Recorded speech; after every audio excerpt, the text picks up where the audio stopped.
শুভ শারদীয়ার অনেক অনেক অনেক প্রীতি শুভেচ্ছা আপনাদের প্রত্যেককে। এবছর 2024-এর উত্তর কলকাতার সেরা 10টি পুজো মণ্ডপ ঘুরে দেখে নিন আমার সঙ্গে। থাকছে অনেক ইনফরমেশান, কোথা থেকে ঠাকুর দেখা শুরু করবেন, কোন ঠাকুর পরে দেখবেন, থাকছে একদম এক্স্যাক্ট রুট ম্যাপ, যাতে আপনি কম সময় অনেকগুলো ঠাকুর দেখতে পারেন। চলুন শুরু করা যাক। প্রথমেই আমরা দেখা শুরু করলাম টালা প্রত্যয় থেকে। ওদের এবারের ভাবনা ছিল বিহীন। আমি এই প্যান্ডেলটি দেখে যেটুকু বুঝতে পারলাম বিহীনের অর্থ, সেটা হচ্ছে বেসিক্যালি ইনকমপ্লিট, মানে সবই রয়েছে কিন্তু কোথাও গিয়ে জিনিসটা কমপ্লিট হয়নি। এবছর আমাদের সামাজিক যা পরিস্থিতি, আমাদের তিলোত্তমাকে ঘিরে যে সামাজিক পরিস্থিতি, তাতে করে সব কিছুই হয়তো এরকম ইনকমপ্লিট রয়ে গেছে এবারের পুজোটা। তো সেই ভাবনাকেই তুলে ধরেছে এবছর টালা প্রত্যয়। ওদের ভাবনা বিহীন, এবং সত্যিই হয়তো ব্যাপারটাকে ওরা সুন্দর ফুটিয়ে তুলতে পেরেছে। সব কিছুই থেকে অনেক কিছুই হয়তো নেই এই প্যান্ডেলটার মধ্যে, এটাই ওদের এবার মূল ভাবনা।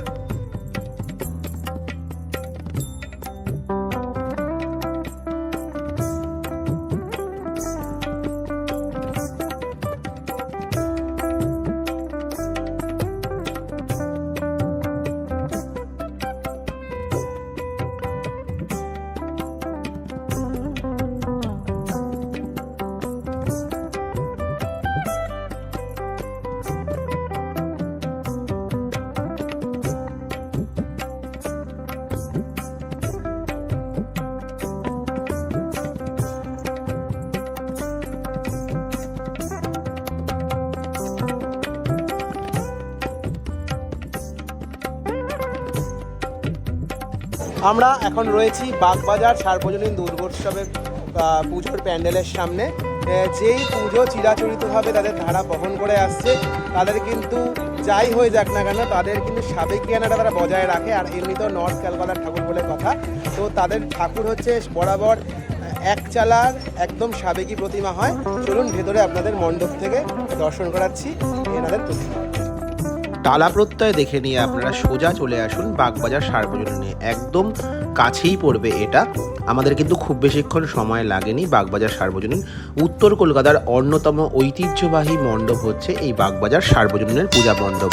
একদম সাবেকি প্রতিমা, একচালার প্রতিমা, এবং এই চিরাচরিত ধারা কিন্তু ওরা বহন করে এনেছে বছরের পর বছর ধরে।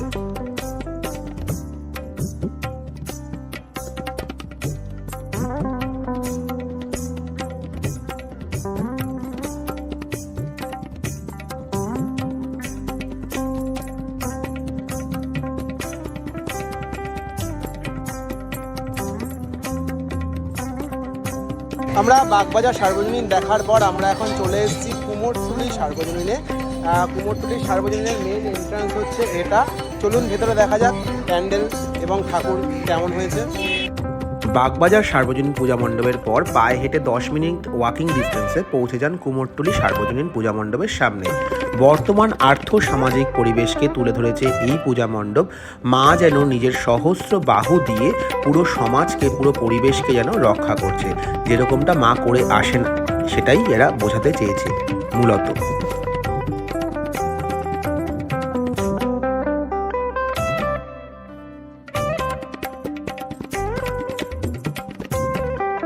আমরা এখন রয়েছি কুমোরটুলি পার্ক দুর্গাপুজোর সামনে। পিছনে রয়েছে প্যান্ডেল, কোনো টেকনিক্যাল কিছুর উপর বেস করে প্যান্ডেলটা বানানো হয়েছে। চলুন ভেতরে দেখা যাক কেমন মাতৃ প্রতিমা হয়েছে। কুমোরটুলি সার্বজনীন দেখার পর আমরা পায়ে হেঁটে ওয়াকিং ডিস্টেন্সে পৌঁছে গেলাম কুমোরটুলি পার্কের সামনে। এদের মণ্ডপ সজ্জাটি এবার হয়েছে টেকনিক্যাল কোনো মেশিনের ওপর বেস করে, এবং বাইরেটা কিন্তু পুরো টেকনিক্যাল জিনিস ইউজ করে পুরোটা করানো হয়েছে, পুরো সাউন্ড সিস্টেমের উপর বেস করে করা হয়েছে। কিন্তু প্রতিমা কিন্তু প্রচণ্ড স্নিগ্ধ। মাতৃমূর্তিটা কিন্তু অসাধারণ লাগলো, একদম শান্ত স্নিগ্ধতায় ভরা।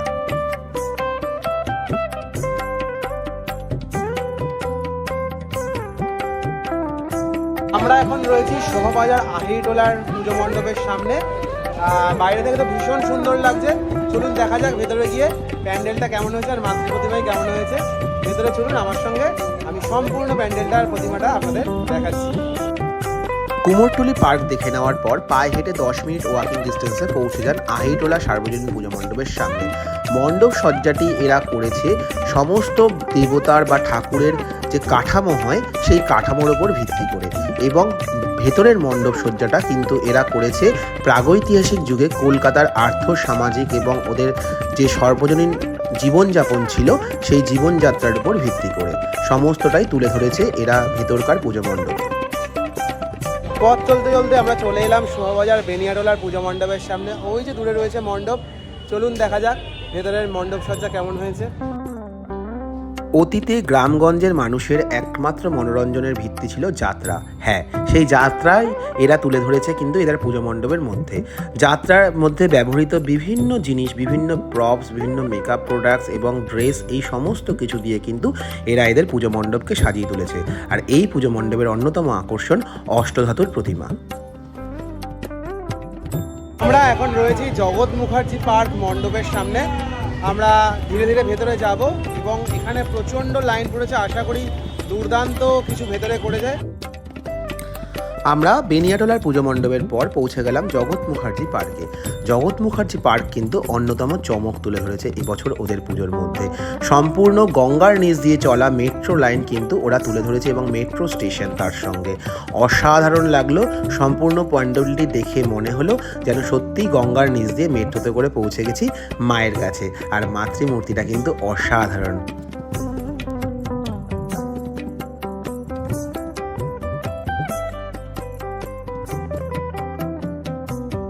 আমরা এখন শোভাবাজার রাজবাড়ির খুব সামনে পৌঁছবো। শোভাবাজার রাজবাড়িতে ভেতরের পুরো শোভাটা আপনাদের সঙ্গে শেয়ার করছি, সঙ্গে থাকুন। একদম বনাতিয়ানে পূর্ণ একটি পুজো দেখাতে চলেছি।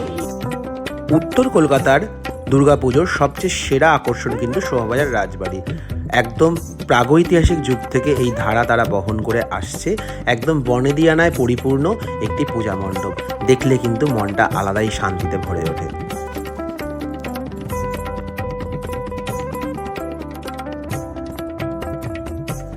এখন রয়েছি কাশী বোস লেনের পুজো দেখতে। তো এই পথেই কাশী বোস লেন পড়বে, চলুন দেখা যাক কেমন করেছে কাশী বোস লেন এবারের পুজো। হ্যাঁ, উত্তর কলকাতার এমন একটি পূজা মণ্ডপ যারা কিন্তু প্রত্যেক বছর তাদের আকর্ষণটাকে বাড়িয়ে চলেছে। মণ্ডপের আকর্ষণ, মূর্তির আকর্ষণ, সেটা হলো কাশী বোস লেন। কাশী বোস লেনের এবারের ভাবনা কিন্তু বিধবা বিবাহ এবং তৎসহ ওম্যান এম্পাওয়ারমেন্ট।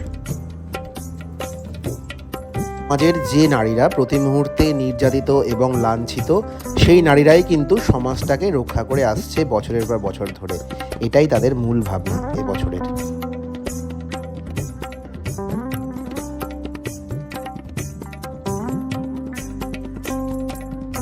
কাশী বোস লেনের পুজো দেখার পর আমরা পৌঁছে গেলাম কলেজ স্কোয়ারে। কলেজ স্কোয়ার কিন্তু এবছর অন্যতম ধামাকা দিয়ে ফেলেছে। একদম অন্যরকম লাইট অ্যান্ড সাউন্ডের খেলা কিন্তু তারা তৈরি করেছে তাদের মণ্ডপের মধ্যে। প্রচুর অগণিত মানুষের ভিড়, তার মধ্যে তাদের একদম চিরাচরিত মূর্তি।